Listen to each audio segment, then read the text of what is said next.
Today we're 3D printing and assembling a Cyberpunk 2077 Malorian Overture, which is a revolver in the game. And the great thing here is, of course, in a game you have multiple skins for your weapon, so you can have it any color you want. So I decided to go with a white and grey aesthetic with this revolver print. And we should end up with an absolutely awesome prop by the end of this. And the parts do need a little bit of cleanup, as there is some good chunk of supports to be removed. And then we can start using the amazing assembly guide that this comes with. And this model is completely free, so there'll be a link in the description below to the original designer's work, so you can go ahead and download it and follow their instructions, and it is sensational. Also, another thing about this is that it only needs 2 pieces to be glued together. It also comes with its own springs, which you 3D print as well. So this thing is the entire deal. You don't need anything extra. It's incredible. So we're going to start assembling all this stuff. And I won't use the proper names for things because I got in trouble with YouTube with the last one because I actually thought I was assembling something real. So we are going to start by assembling the back side here. And this just has this that connects it all in, has internal springs, really incredible. And it has a few things to pivot on, and just, it's sweet. And it's actually like following the instructions is really good. So this is incredible. And I think we're kind of entering a period where these 3D models now are getting so good. It is unbelievable. Like, this thing goes together with only 2 bits that are actually glued, and the rest of it all kind of fits together, and it feels like a solid thing when it's done. Not to mention all the springs that are 3D printed with this as well, which means the designer of it can go ahead and make them as springy as they need to be to perfectly fit the design. So incredible. This piece here we're adding in is going to stop the drum from just kind of spinning by itself, so you can actually click it around if you want to. There's no mechanism to actually make it spin, but I don't think we really need that. And then we've got a pivot point here with another spring that will allow this to go back and forward. And it's all about kind of getting this into the right areas and all lined up correctly. And the instructions here were perfect. So this was quite easy assembly, to be honest. I was very, very happy with this. And then we're bringing in that first piece that we assembled. And all of this is going to get placed in. It's going to be quite loose for the moment, but soon we'll be going ahead and closing it all up. And this is just me trying to figure out which way things go around, exactly where things fit. And once I get it all in place, it starts to look real good. And then I make sure that we've got those little bits of gearing that are going to connect these 2 gray bits together. And then at that point, we should have something that's basically going to work. And I'm looking forward to putting this together because it's so much fun. And now we've got this piece, which is going to be the cover. And this is the only part I actually had any issues with, because this is supposed to stop the drum from coming out and going to the side, but it's also supposed to have the ability to kind of move it so that you can release it. And it doesn't really work. It's pretty much stuck in place.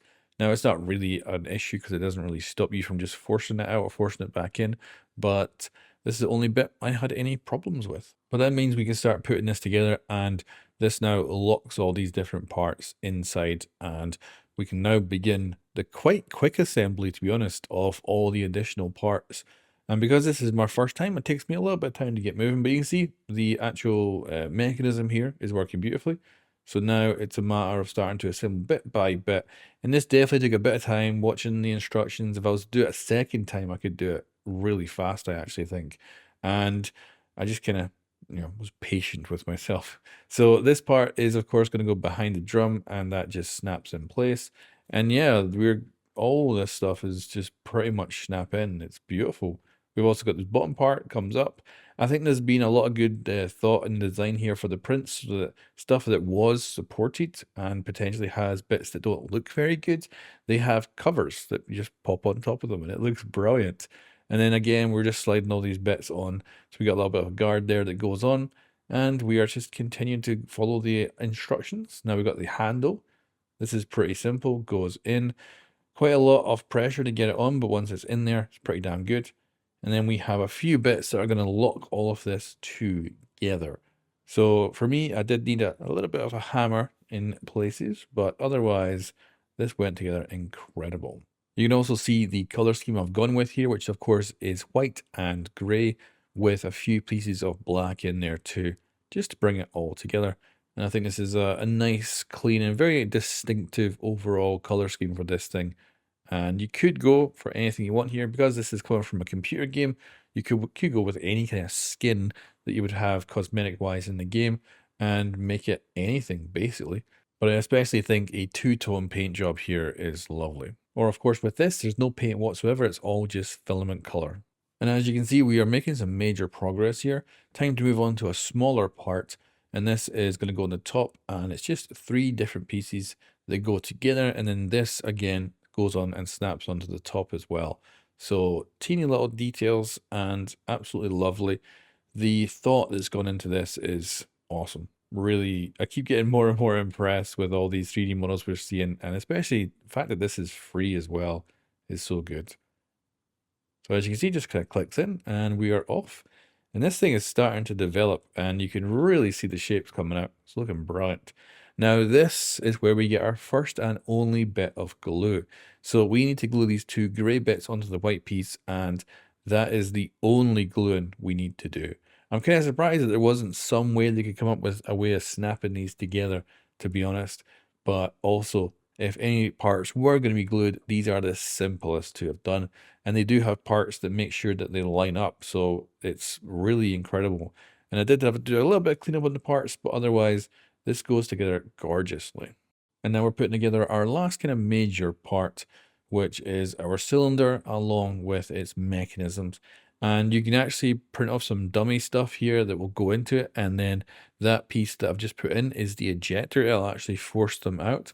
So you can actually potentially pop them out, put them back in, and look all cool if you want to.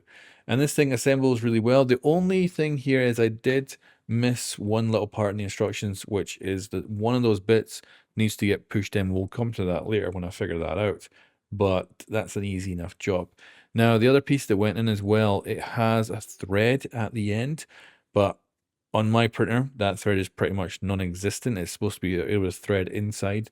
So instead, I actually went back to it later and just put a teeny dab of glue on the end and put it in so that it would then stay in place.